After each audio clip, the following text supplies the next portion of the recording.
Keeyyoyyaa akkam jirtu hordoftoonni YouTube hambaa. Har'a immoo gaaffiiwwan histirii garaa garaa isiniif qabadhee dhiyaadheera. Kanaaf gaaffiiwwan kun hundi isaanii filannootiin kan dhiyaatan waan ta'eef isin gama keessaniin YouTube hambaa subscribe, share, comment gochuun dagatiina. Kanaaf kallattiin gara gaaffii keenyaatti haa ceenu. Choose the best answer from the given alternatives from the following personalities who converted Motalemi into Christianity. A. Abuna Petros, B. Abuna Barselios, C. Abuna Gorgorios, D. Abuna Taglaimanot. Keessayyuu Motalemi mean the well-known king of Damot. Motalemi converted to Christianity in the 13th century by Abuna Taglaimanot. Kanaaf deebiin keenya D ta'a. Question number 2. The source of economic strength of Ethio-matrix was came from one of the following three routes: A. Masawa, B. Zaila, C. Barbarang, D. Tajura. Keessayyuu cimini dinagdee Ethio-matrix isarraa kan dhufedha. Zaila, Barbara, Masawaadhaa fi Tajura keessa. Kanaaf keessayyuu the main interest of Ethio-matrix, especially the Christian kings, after 1270 was their interest to control the route also developed on the side of Christian Highland Kingdom. In 1332, Ambles one defeated the Muslim Sultanate of Ifat. After that, the latter route became under the control of the Christian Highland Kingdom of Ethiopia. So, the economic strength of Ethio-matrix was came from one of the following three routes: A. Masawa, B. Zailam, D. Barbara, and Tajura. D. Tajura. Kanaaf deebiin keenya maal ta'a? B. Zaila ta'a. Question number 3. From the following, what was the first major factor for the success of Ethio-matrix in defeating the Zagwe dynasty and the restoring the new dynasty, which is called the Solomonic dynasty in Ethiopian history? Keessayyuu namni Ethio-matrix jedhamu kuni yeroo jalqabaatiif nama mootummaa Solomon Itoophiyaa keessatti hundeesse waan ta'eef by defeating that means the last king of Zagwe dynasty, especially Itbarak, defeated by a person called Ethio-matrix. After that, in the place of Zagwe dynasty, new dynasty which was called Solomonic dynasty was founded. So, what was the first major factor for the success of Ethio-matrix in defeating the Zagwe dynasty and restoring the new dynasty called the Solomonic dynasty? A. The legend of Queen Sheba. B. Is military strength. C. Is economic strength. D. Is relation with Egypt and the Middle East. Kanaaf the first major factor isaan kan factory ta'uu danda'u. Kanaaf the first major factor mean is economic strength. Economic strength mean the first factor. Then Solomonic dynasty also based on the legend of Queen Sheba. Is military strength. Economic strength also brought military strength. Kanaaf jalqaba irratti cimini dinagdee inni qabu, cimina waraanaa akka inni qabaatuuf isa fayyade waan ta'eef legend of Queen Sheba immoo itti fayyadamaniiru jarreen kun, but not the first major factor. Legend of Queen Sheba used as propaganda to make Zagwe rulers illegitimate rulers of Ethiopia, again to make the Solomonic and the Zagwe and the Aksumite kings the legitimate rulers of Ethiopia. So the first major factor for the success of Ethio-matrix in defeating Zagwe dynasty and restoring the new dynasty called the Solomonic dynasty was its economic strength, especially the lateral route. This one about the main factor for the success of Ethio-matrix. Question number 4. In their contact with Africa, what was the distant objective of the Portuguese? Keessayyuu warri Portugal or Africa faana walitti dhufeenya gaafa qaban early contact of Europeans. There are two important objectives. The first objective, especially immediate goal or immediate objectives. The second one, distant goal or distant objective. Kana warri Africa faana walitti dhufeenya gaafa uuman warri Portugal kun kaayyoo gurguddoo lama qabu. Tokko distant objective dha, lammaffaan immediate objective dha. Gaaffiin kun maal jedha? In their contact with Africa, what was the distant objective of the Portuguese? A. Reaching India. B. To gain direct access to the gold producing region of West Africa. C. To establish direct colony in the interior of Africa. D. To compete with Spain in Africa. So they had two important objectives immediate objective of the Portuguese was controlling the gold producing region of West Africa. Their immediate objectives. Kayyoon isaanii fagoon immoo distant objective isaanii maayinni reaching India. Reaching India mean the distant objective of the Portuguese when they made or relation with Africa. This one is their distant objective. Kanaaf keessaayyuu daandii Ottoman Turkiin cufame kan argachuudhaaf kayyoon isaanii guddaa waan ta'eef deebiinsaadha ta'a. Question number 5. Which one of the following is economic impact of transatlantic slave trade? As known in history, transatlantic slave trade has 3 important impacts: economic impact, social impact, and political impact. Kanaaf daldalli garbaa yookiin transatlantic slave trade kan jennuun kuni impact gurguddoo 3 qaba. First one, economic impact, social and political impact qaba. Impactota kana hundumaa qaba waan ta'eef. So, which one of the following is economic impact of transatlantic slave trade? Economic impact kan ta'e kamiyyadha? A. It undermined morality and dignity of Africans. This means not economic impact. This one is social impact. The depopulated Africa. Again, this also social impact of transatlantic slave trade. C. Undermine African craft, technology, and agriculture. D. Discourage political development and encourage violence in Africa. Inni dhumaa kundiin political impact dha. Kanaaf gaaffichi maal jedha? The economic impact of transatlantic slave trade mean it what undermine African craft, technology, and agriculture. Kanaaf deebiin keenya C dha ta'a. Question number 6.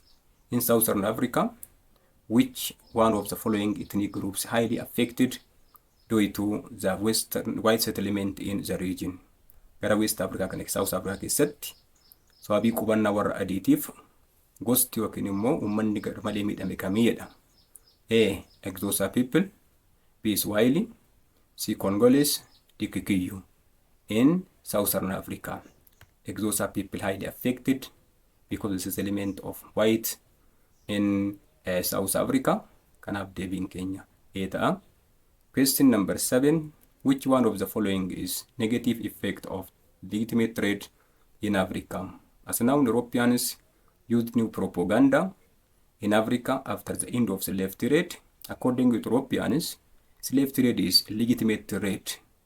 In the place of legitimate trade, they also started new trade which called legitimate trade in Africa. So legitimate trade means trade which started or conducted between Africa and Europe after the end of slave trade in Africa. So, which one of the following is negative effect of the legitimate trade in Africa? Kanaaf legitimate trade haa ta'u malee isaan kun daldala seera qabeessa jedhanii kan isaan dhufanii erga daldalli garbaa Afrikaa keessaa dhaabbateen booddeetti waan ta'eef kanaaf negative effect isaa immoo kamidha? A.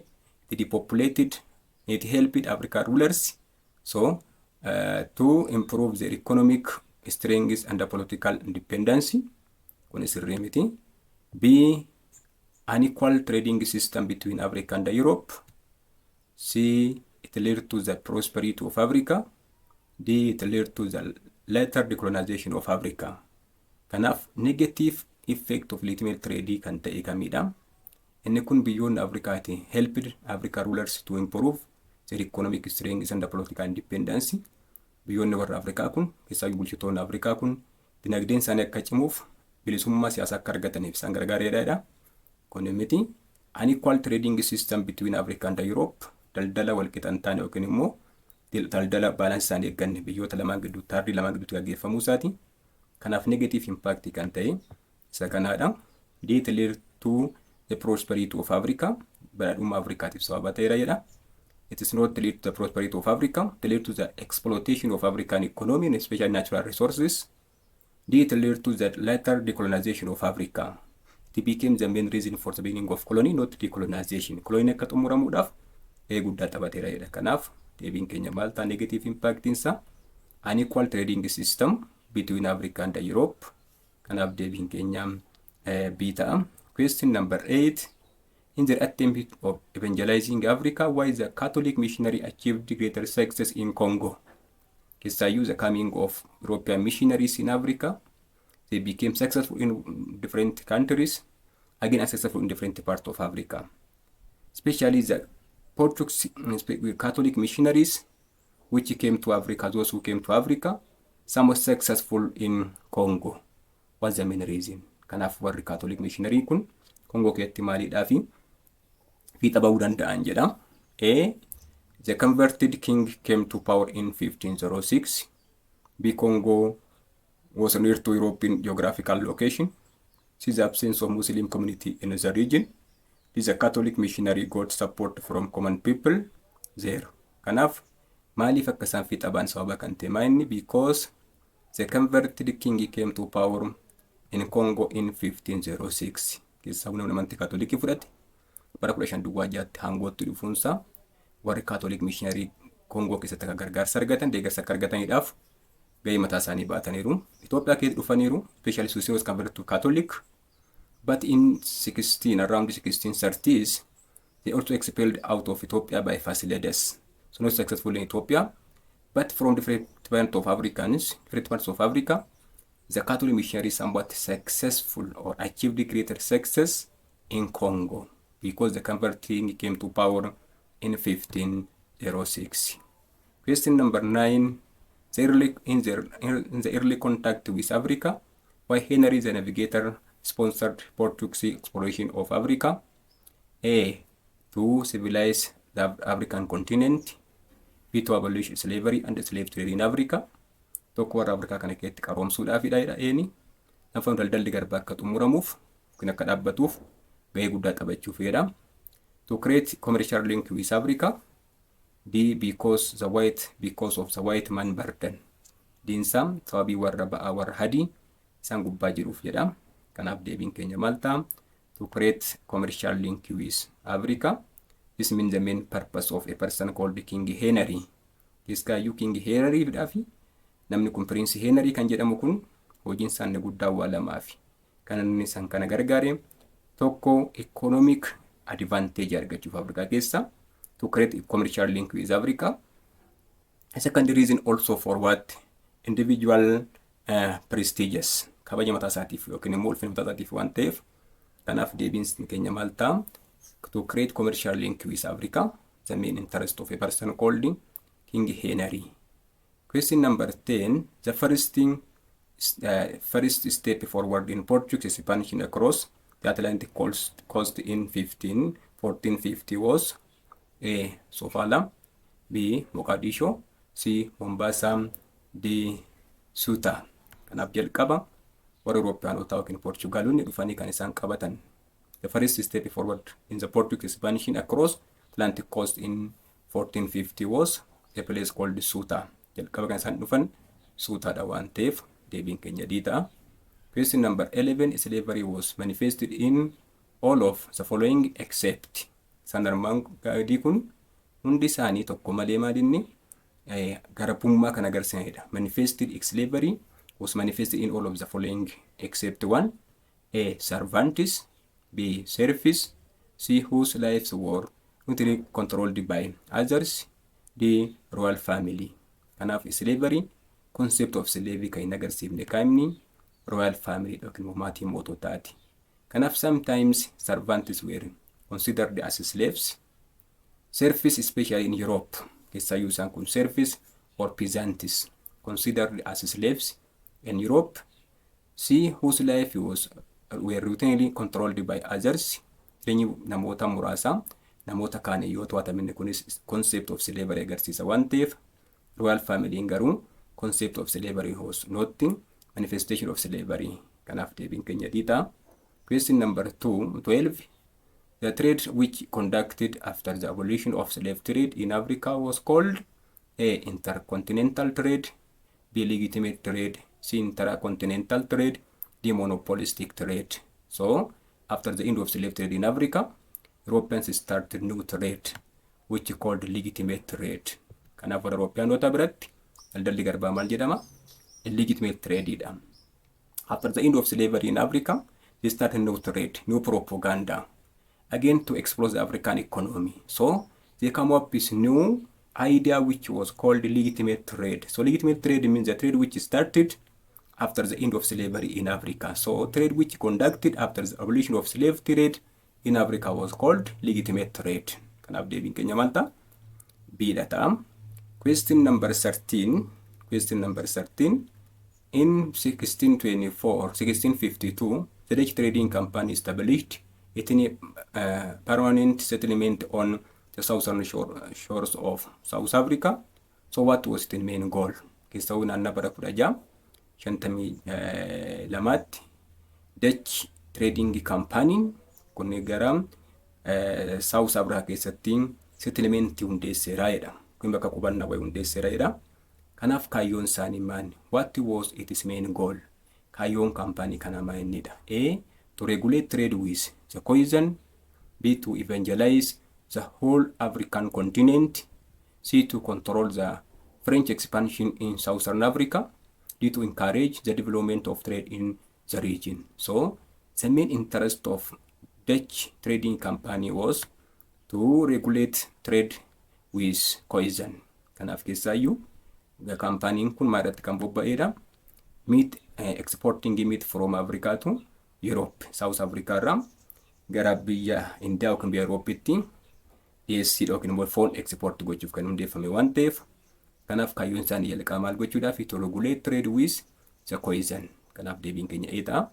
Question number 14. Why British handed back the territory between Keskama and Kei River to the Exosa and abolished slavery in its Cape colony? A. To fulfill her promise for the native African people.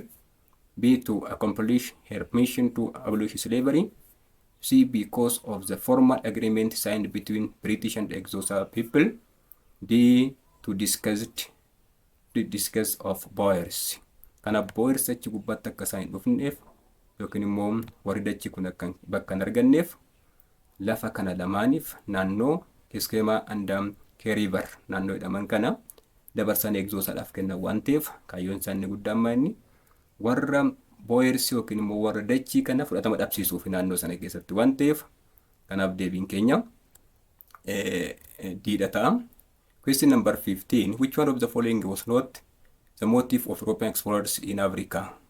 Fedhii warra Europeanotaa kan hin taane keessaa warra Apuuraaf dhufan kun fedhii isaanii kan hin taane maalidha? So which one of the following was not the motive of European explorers in Africa?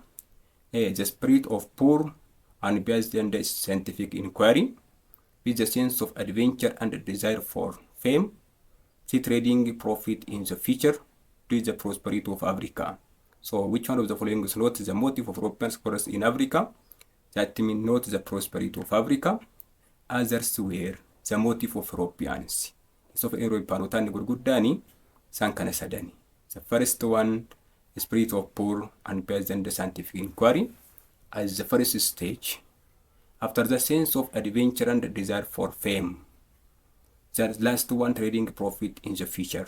That means the interest of Europeans, the motive of European explorers in Africa, not attracted by the African prosperity. Kanaaf deebiin keenya D ta'a. Question number 16. Based on the legend of King Sheba and King Solomon, why the rulers were considered as legitimate rulers of Ethiopia? Because A. They were not the Orthodox Christians.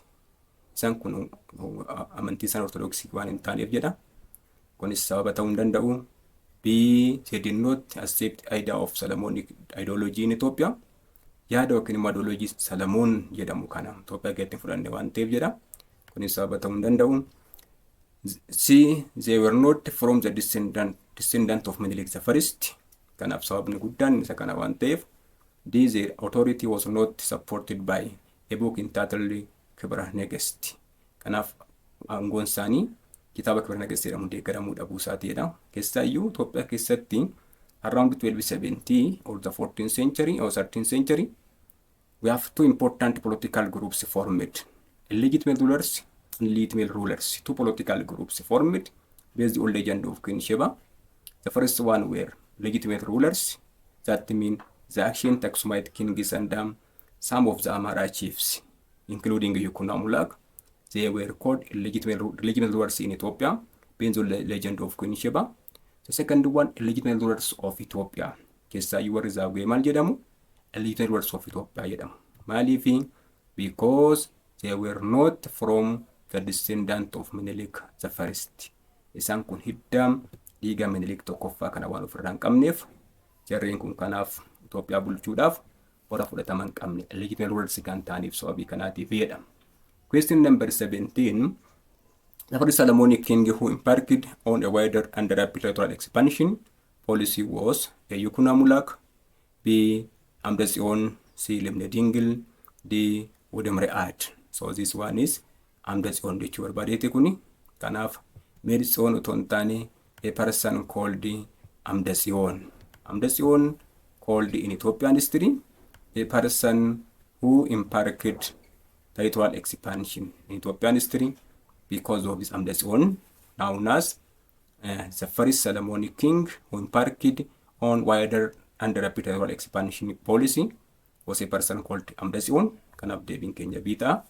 Question number 18. How the rulers of Solomonic dynasty tried to solve internal power struggle which occurred due to the succession problem. Keessaayyuu amalli mootummaa Solomoonii tokkoffammaa inni succession problem dha jenne. Succession problem when you say because of absence of smooth law regarding success or succession to the throne, every day after the king of days of kings, there was power succession problem, power struggle within the Solomonic dynasty. So, how the rulers of Solomonic dynasty tried to solve internal power struggle which occurred due to the succession problem? A. By arranging periodic election period, filannoo yeroo isaa eeggate arrange yookiin immoo qindeessuudhaan jedha. Kun sababa miti yookiin immoo mala kana miti. By implementing democratic principle, haala yookiin immoo qajeelfama dimokiraasii ta'e hojiirra oolchuudhaan jedha. By constructing royal prison at Tambagation, D. By constructing walls around the palace. Kanaaf naannoo mana mootummaatti masaraa ijaaruudhaanii yookiin immoo dallaa ijaaruudhaan jedha. Sababii kanaatiif jarreen kun rakkoo isaan mudate kan isaan furan maal gochuudhaanii mana hidhaa ijaaruudhaani. Mana hidhaan kun itti ijaarame Ambagishanitti. Keessaayyuu kun bara bulchiinsaa a person called Wodemre Ad jedhamurraa kaasee mana hidhaatti ijaarame waan ta'eef in Ethiopian history succession problem started during a person called Yegbazion.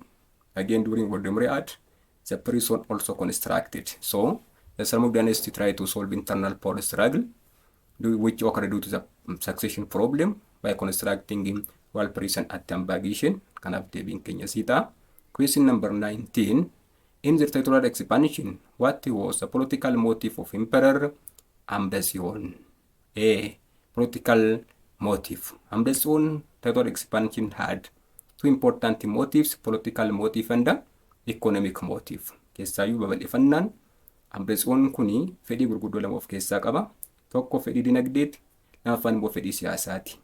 Fedhiin dinagdee isaa inni controlling or monopolizing the lateral route. That means the interest of Amdazion. So what was political motive? Fedhiin siyaasaa isaa immoo inni A. Administering vast empire, B. Monopolizing the lateral and the trade route, C. To establish fixed political center in central part of Ethiopia, D. To control the port of Mazawa on the Red Sea coast. So, A's political motive was administering vast empire. Keessa lafa bal'aa bulchuun fedhii eenyuuti? Fedhii siyaasaa nama Amdazion jedhamuuti waan ta'eef kanaaf namichi kun maal jedhama? The first Solomonic dynasty who embarked rapid and wide territorial expansion policy is also called the expansionist king of the Solomonic dynasty during the medieval period. Kanaaf Amdazion kun the expansionist king of Solomonic dynasty during the medieval period jedhamee kan beekamu waan ta'eef fedhii gurguddoo lama qaba. Political and economic motives. Economic motive mean controlling the lateral route. Political motive mean administering or ruling vast empire in Ethiopia. So our answer is B. A.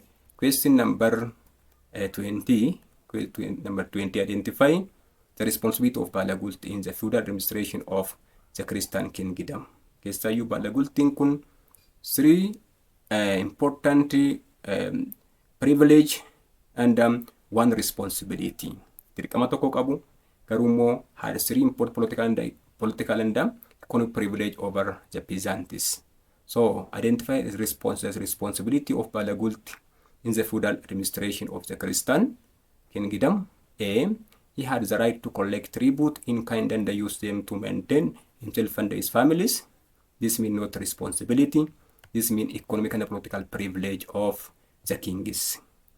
B. He could also use the labor of peasants under him for different purposes. Kan biraa immoo humna qote bultootaaf fayyadamuu danda'a yeroo barbaadettidha. Kunis maal not responsibility, economic and social privilege, political privilege of Balagulti. C. It could recruit local army and command them in wars during period of local and or national crisis. Kanaaf maintaining law and order mean the responsibility of Balagulti. Kanaaf Balagultiin jennu kuni keessaa namni Itoophiyaa keessatti mirga gibira funaanuu isaaf kenname kun maal jedhama? Balagultii jedhama. Balagultiin kun immoo responsibility tokkitti qaba. Mirga isaaf kenname immoo sadii qaba. Had the right to collect tribute in kind and use them to maintain his family and himself and his family. That means social and economic privilege of Balagulti. He could also use the labor of peasants under him for different purposes. Is also the right or is privilege which is given for Balagulti. He could recruit local army and command them in the wars during the period of local or national crisis. So, responsibility in samani maintaining law and order in his area. Kanaaf naannoo bulchuutti maal gochuu qaba? Dirqamni isaa nagaaf tasgabbii eegsisuu qaba jechuudha. Kanaaf deebiin keenya diita. Question number 21. The present day RC area was ruled by one of the following Muslim sultanate. Naannoon RC amma jennu kun mootummaa musliimaa kamiin bulaa turedha? A. Arbabini, B. Sharka, C. Bali, D. Dawaro. Kanaaf naannoon RC ammaa kun mootummaa musliimaa bulchaa ture kun maal jedhama? Sharkaa jedhama waan ta'eef deebiin keenya B ta'a. Number 22. The primary source of conflict between the Christian Highland Kingdom and the Muslim principality was a religion, long distance trade, territorial expansion. This is the issue of city of Harar. So, the primary source of conflict between the Christian Highland Kingdom and the Muslim principalities was A. Religion, not religion. B. Long distance trade, territorial expansion. Is the issue of the city of Harar. Keessaayyuu mootummaa warra kiristaanaa Itoophiyaadhaaf mootummaa musliimotaa gidduutti lolli kan jalqabe isaa gurguddoo lamaafi. The first one primary source, the second one another source. Primary source mean controlling the bilateral route. The second reason was territorial expansion. So, what was the primary source of conflict between the Christian Highland Kingdom and the Muslim principalities? B. The long distance trade. Keessaayyuu zaayila qabachuumaani primary source of conflict between the Christian Highland Kingdom of Ethiopia and the Muslim principalities like Sultanate of Adal as well as Ifat. Kanaaf deebiin keenya biitaa. Question number 23. The ruling dynasty of Walaayittaa was keessaayyuu bulchiinsi naannoo Walaayittaatti beekamu maal jedhamaadha? A. Kao, B. Walaayittaa Maallaa, C. Taatoo, D. Mikirichoo. The ruling dynasty of Walaayittaa. Walaayittaa was ruled by two important dynasties. Walaayittaa Maallaa dynasty and Tigray dynasty. Keessaayyuu naannoo Walaayittaatti dynasty gurguddoo lamatu bulchee jaarraa 19ffaatti. Tokko Walaayittaa Maallaa dynasty, the first ruling dynasty in Walaayittaa. Next Walaayittaa Maallaa dynasty, Tigray dynasty also came to power. So, Kao means the ruling dynasty. In Walaayittaa it was the political title of Walaayittaa kings. Taatoo means the political title of Kafa and Dayem. Mikirichoo means advisory council in Kafa. So, our answer is B. Kanaaf Walaayittaa bulchaa kan ture Walaayittaa Maallaa dynasty ta'a waan ta'eef deebiinsaa B ta'a. In 1332, the Muslim Sultanate of Ifat was defeated by question number 24. Maal jedha bara 1332tti mootummaa musliimaa Ifat kan injifate eenyudha? A. Hamda Tsiyoon, B. Yikunaa Mulaak, C. Limne Dingil, D. Galaadiyoos. So in 1332, Ifat was defeated by a person called Hamda Tsiyoon. Kanaaf deebiin keenya A ta'a. Question number 25. Harar wall called Jogol was constructed by A. Imam Muhammad ibn Ibrahim Al-Ghazi, B. Emir ibn Dawood, D. C. Imam Mahfuzi, D. Emir Nur ibn Al-Wazir. Kanaaf deebiin keenya the person who constructed or built Harar wall was a person called Emir Nur ibn Alwaris Mujaahid. Kanaaf namni dallaa harka ijaaree jechuudha. Emir Nur ibn Alwazir Mujaahid nama jedhamu waan ta'eef kanaaf deebiin keenya diidha ta'a. Question number 26. The political title of Walaita dynasty was, or Walaita kings, A. Tato. Tato was known around the Kafanda Yem. Ano also B. Ano also known around the Yem. Abagas also known around the Kurage. So the political title of Walaita kings was Kao. Kanaaf maqaan kabajaa siyaasaa kamoota warra Walaita Kao jedhama. Kanaaf deebiin keenya diidha ta'a. Question number 27. Which one of the following is false regarding the war between the Christian Highland Kingdom and the Muslim Sultanate of Adal, the 16th century?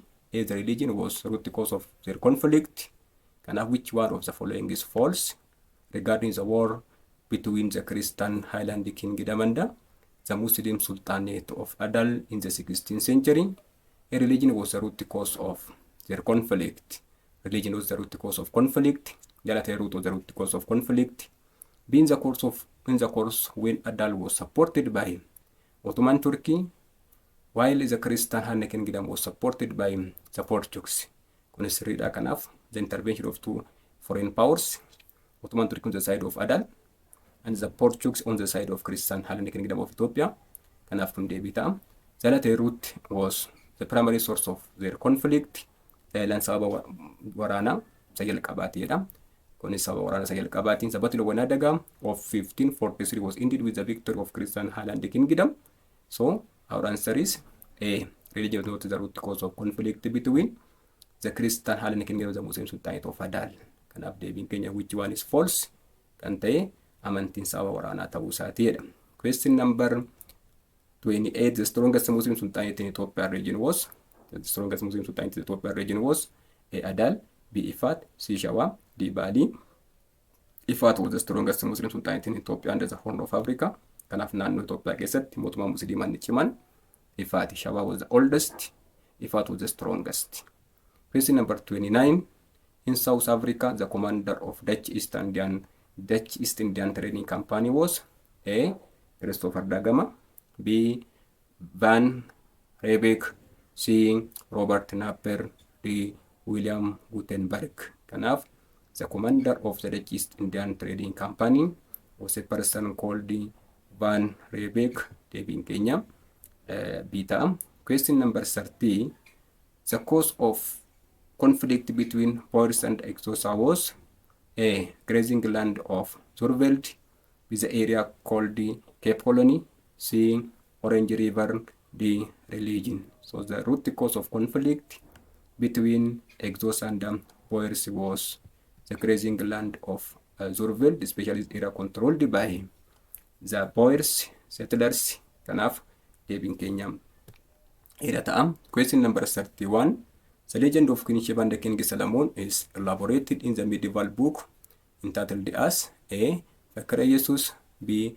Fita Nagast, C. Kubra Nagast, D. Futala Basha. Kanaaf legend of King Sheba maal keessatti barreeffamedha. Kanaaf kitaaba Kubra Nagast jedhamu keessatti barreeffame. Kanaaf the legend of King Sheba and the King Solomon is elaborated in the medieval book entitled as Kubra Nagast. Kanaaf deebiin keenya sii ta'a. Question number 32. From the following temporary campuses of the Solomonic dynasty, which one was their initial temporary capital? Kanaaf Solomonic dynasty kan beekamu maalitti fayyadamaa turanii temporary campusidha. No fixed political center art in 1636 amma Gondor hundeeffamutti teessoo dhaabbataan qaba waan ta'eef kanaaf initial kan ta'e jalqabaa isa kamidha. The initial temporary camp was Bulga, Bitagulet, Siemens, D. Leekaik. Kanaaf ni jalqaba teessoo mootummaa kiristaanaa ni jalqaba temporary camp kan ta'e Leekaayikiin walloodha waan ta'eef deebiin keenya diidha. Question number 33. Which one of the following is false about the Battle of Shimbura Kure? Waa'ee waraana Shimbura Kureetiif sababa kan ta'e kami Shimbura Kure akkuma yaadattan bara 1529tti mootummaa kiristaanaa Itoophiyaadhaa fi mootummaa Adaal gidduutti kan gaggeeffame waan ta'eef kanaaf which one of the following is false about the Battle of Shimbura Kure? A. It was fought between the Christian Kingdom and the Muslim Sultanate of Adal. Kunis sirriidha. B. It was the first decisive battle between the Christian Kingdom and the Muslim Sultanate of Adal. Waraana sammaata isa jalqabaatiin kunis waan ta'eef Kun sirriidha. It was concluded with the victory of Christian Highland Kingdom. It was concluded with the victory of Muslim Sultanate of Adal. The Battle of Shumburakure was ended with the victory of Adal, not by the victory of Christian Kingdom. So which one of the following is false? So bakkan teekamidha. Kanaaf deebiin keenya C ta'a. C, it was not concluded with the victory of Christian Highland Kingdom of Ethiopia, but it's concluded with the victory of the Muslim Sultanate of Adal. Question number 34. In the Battle of Wainadaga, who led the Christian army? Waraana Adawaa keessatti, Adawaa mean in 1543, humna waraana Kiristaanaa kan gaggeesseedha. Eliminating Galadios, eliminating Susinios Diyukunoo Amulaak. So Galadios was died in 1451. After that, Limnedingil came to power. So at that time, the king of Christian kings was a person called Limnedingil. So he led the Christian army. Kanaaf deebiin keenya biidha ta'a. The last question for today. All of the following were the impact of the war between the Christian kingdom and the Muslim Sultanate of Adal, except all of the following were impact of the war between the Christian kingdom and the Muslim Sultanate of Adal, except hundi isaanii bu'aa yookiin immoo impactii waraana mootummaa Kiristaanaa Itoophiyaadhaa fi mootummaa Adal giddu gaggeeffamedha. Garuu tokko mitiidha. Both states were exhausted and weakened at the end of the war. Seetiin hundi isaanii dadhabanii yookiin immoo qabeenyi isaanii barbadaa'edha. Kun sirriidha. B. Destruction of Zaila Trade Route. Zaayiraan Zaayila barbadaa'uu isaatiidha. D. It paved for the easy penetration and the success for the Oromo population movement. Kun sirriidha. Linguistic and religious interaction. Kunillee sirriidha. Kanaaf Zaayila was not destroyed because of the war between the Christian kingdom and the Muslim Sultanate of Adal. Kanaaf deebisaa kan hin taane biidha. Kanaaf har'aaf kan isin qabedha. Viidiyoon isaa kana fakkaata. Gaaffiiwwan waliigalaa kana